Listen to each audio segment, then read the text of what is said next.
Bryant Jennings is fighting Klitschko, as you know. Yeah. And I wanted to hear your opinion as obviously a guy that's from a lightweight that's moved up and fought at heavyweight.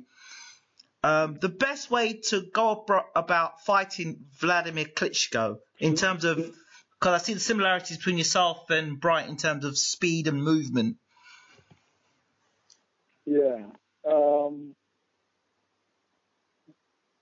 Man, that's hard. I'm a lefty with a lot more experience. Okay. We'll put it like that. Okay. I mean, you look at Bryant Jennings. He's 19-0 with 10 knockouts. Right. Less experience. With Wladimir Klitschko, to be honest, it's a hard matchup. I mean, it's hard for almost everybody in the division, but especially smaller guys. You know, he's around 220, smaller, less than experienced. So you gotta have a great game plan. This is not a normal guy you fighting. I'm just, being real. It's a guy that uses height, reach, to his advantage, and use it well. But he is a monster puncher. That's one thing that I really recognize. He could punch through stuff, and he even short hooks to right hands to even a dominant jab. He's just very strong and smart, and he's more athletic than people give him credit for. Okay. So with Bryant Jennings, he has. I mean, it's more. The fight more leans towards what is he going to do, opposed to what Wladimir Klitschko going to do. Okay. Because he's athletic enough, to give Wladimir movement, stick, try to get in, get out, moving, and just steal rounds like that. So it's a difficult fight for anyone, but it's not like he's out of the fight totally. He has it's heavyweights. You have a chance to win, but and the good thing about Bryant Jennings, he's in shape. He's a guy that can keep flowing in the 12th, the 10th, 11th, 12th round, where he could, steal rounds and outpoint him. But you got to stick to a game plan the whole time to where he don't mess up, where little slips where he in the pocket, he that jab, drop down the right hand, come over top. Because he has his height advantage to look over and reach and pick his shots like he wants. Wladimir does, to pinpoint certain things that Jennings, certain mistakes that he make, and Wladimir waits on him. Off a jab, he'll wait on your mistake, and he will capitalize on it. So, this is the chance of a lifetime for Bryant Jennings. He picked it. He could have fought Stavern. He picked the best heavyweight in the world. Like, props to him.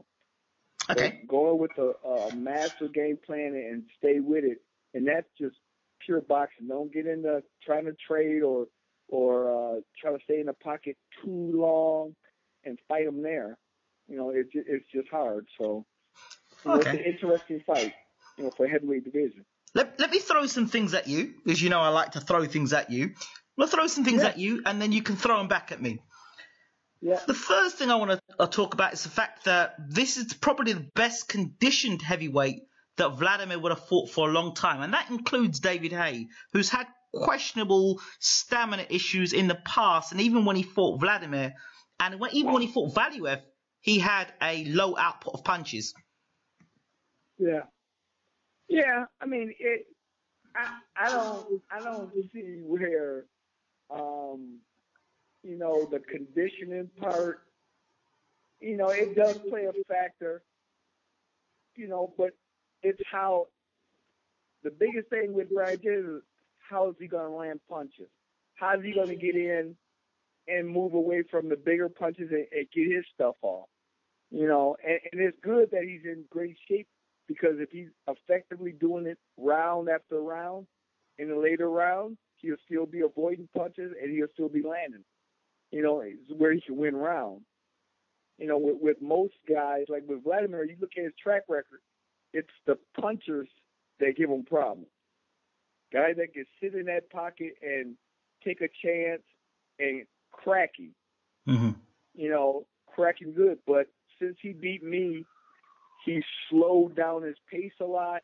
He uses height and reach to his advantage and movement and set you up. He'll make it boring. He'll just punish you round after round and make it boring and win the fight, which normally before that he'll pursue knockout. Because he don't have the greatest chin in the world. So that's my point. Right that's there. That's what makes it so hard to fight him now, because he's patient. He's patient. Okay. He'll wait on him. And then, wait till you make that mistake and blow you open. And you got to remember, he's an Olympic gold medalist, and people discredit him a lot. He's a talented guy with a lot of experience. I mean, it's just like Lennox Lewis, Olympic gold medalist, talented guy, big guy, start knowing how to use his height, reach, and power to his advantage. So, I don't discredit him. We look at Bryant Jennings, and it's like this. This is how we look at it, too. I've been boxing since I was little. I'm fighting a man that's basically been fighting a little over 5 years. Do you think he honestly going to beat me? And really, who have you really beat, to where you make a statement? See, Brian Jennings is good. I give him his props, but has he fought 6'7"? It's hard fighting height. If you're not used to it, it's a hard matchup. Okay. When you're a normal size heavyweight. Now you got, especially a guy that knows how to keep his height, because it's hard to throw combinations and more than 3 or 4 punches on a guy that's tall. So now you got to adjust your whole way of thinking, your whole game plan, and be suitable to you, reaching up, trying to hit a man to keep his reach good, and counters off. That's what he make a living off of, countering off what you do, trying to hit it. So it's a major adjustment. But he's an athletic guy. He's an in shape guy. Can he do it for 12 rounds and pick his shots, find the rhythm, and win and steal rounds? And then get into a point where he can break him down and hurt him also. So that's what I'm waiting to see. See, this is where, let's see what kind of experience he has fighting. It's Michael Grant, who's a tall guy, fighting Lennox Lewis. Michael Grant fighting 5-6 years in a situation where he's fighting a guy that been fighting since he was a kid. So the experience showed up. I want to see what Bryant Jennings will experience, the inexperience show up, or can he handle, a guy that's smart, that know how to make adjustments, that know how to really fight in the ring over 12 rounds. So, it's hard. It's just a hard matchup. Oh, absolutely. And people discredit Wladimir Klitschko all the time. But until he gets beat, and they keep saying weak era. Really? It's been a lot of weak eras with major heavyweights that did well.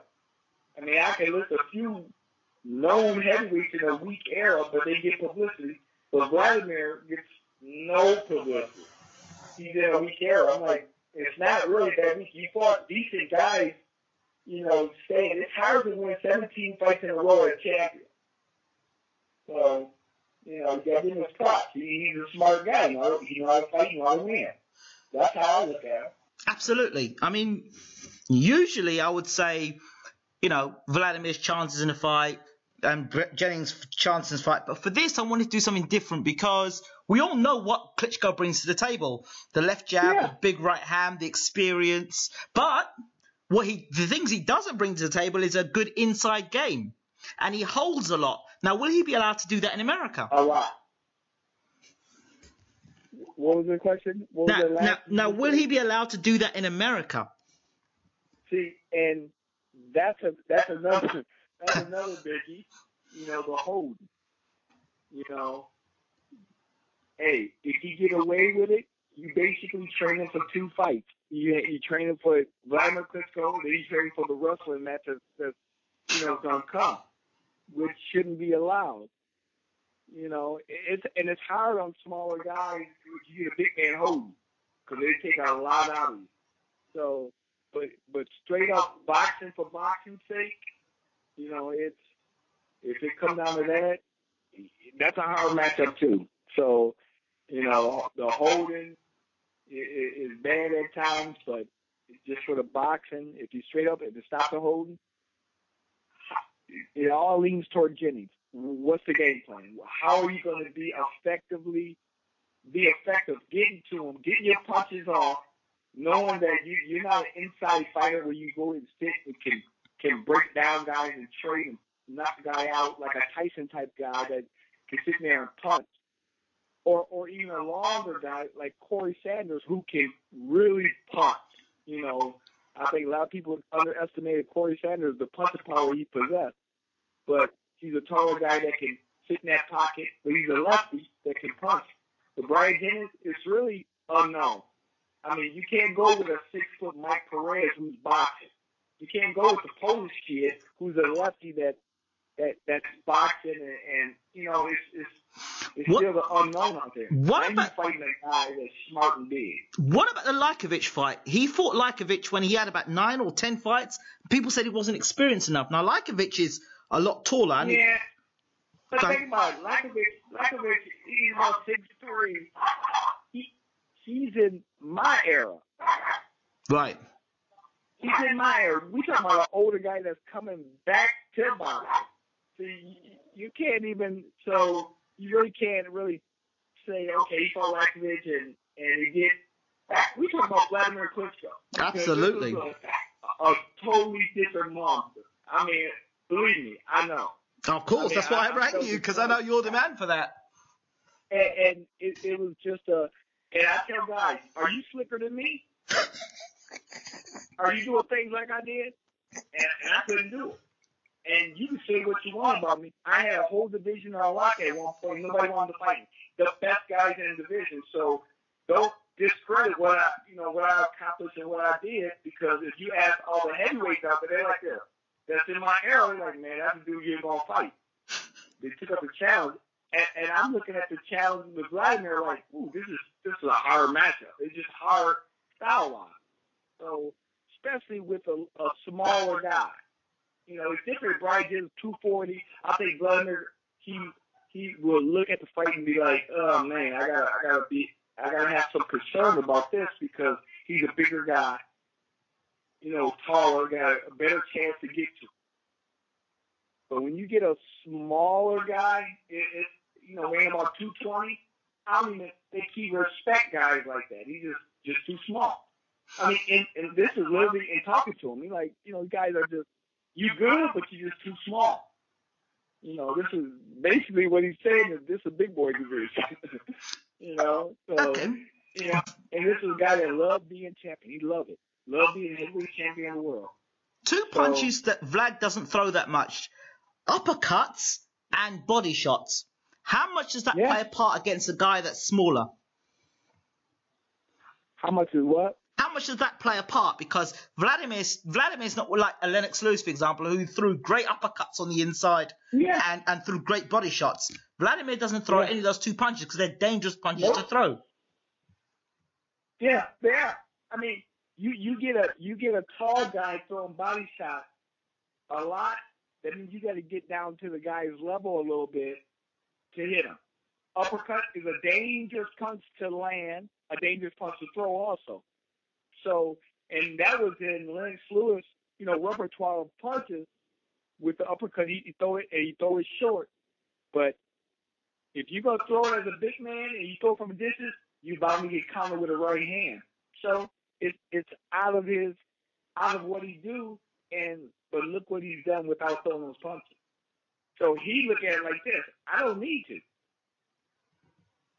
You know, I'm doing why I'm trying to fix something that's not broke. I'm just gonna keep doing what I'm doing. I'm dominating like this. I don't need to throw. But that means that if I know a guy is not gonna throw the uppercut, I know that if I get past the left jab and I get inside, then I'm onto a fortune. Once I get past the left jab, I'm onto a fortune. Yeah. See, it's easy to say. Of course, it's easy to say because I ain't doing it. Yeah, but it's easy to say. You know, when even watching for a boxer, well, he don't throw that, but then that'll be the punch that knock you out. You're like, he threw it, because a lot of it is reaction. Yeah. Oh, we all learn to throw all the different kind of punches. That's what you do. Yeah. That's just just part of boxing. You may not use it until you need it. And then you're like, man, he never throw that. And then he catch you with uppercut or he catch you with a body shot. You know, that's just how boxing is. Because at the highest level, you know how to fight and throw all kind of punches. You may never use them, but then it just comes out. You didn't even mean to throw it. Because it's like me. I don't throw uppercut. But I hit Jimmy Thunder with 3 of them straight to hurt him, and then I stopped him. I mean, and I'm watching the film over. I'm like, wow, I threw that? But it was how he came to me. It was just a reaction. That's true. That's true. You know, where some guys just throw it all the time. They're used to throwing certain punches, and that's bread and butter for them. But when you watch boxing, man, guys throw punches, and you like, man, you don't throw that. Nobody don't do that. Or he must have been working on it. Sometimes he's not even working on it. It just comes out. I mean, it works for him at that day because you worked on it sometime in your career. Okay. Well, what about the Philadelphian style, the Philly style? What does the Philadelphian style bring to Wladimir Klitschko? Nothing. Absolutely nothing. I mean, what does it bring? You tell me. You tell me, because I know you know the styles probably better than I do. But I mean, different styles. But the Philly style. So yes. What's that? To get in there and or Philly shell or Philly the rumble, getting there. What? I mean, it doesn't bring nothing. I mean, you have to have a specific game plan and stick to it and see if it's working. If the game plan working, then you stick with it. If it's Philly style or not.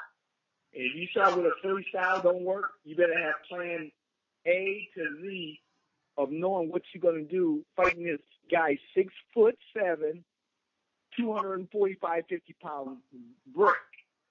So, and you better stay with it well through the course of a fight and keep operating it, because once you fall off course, he's going to knock you out. That's just, it's a hard matchup. He won the hardest matchup in heavyweight history. That's just how I look at it. I mean, he's just a hard matchup. He's just a big man. That's why he dominates. Absolutely.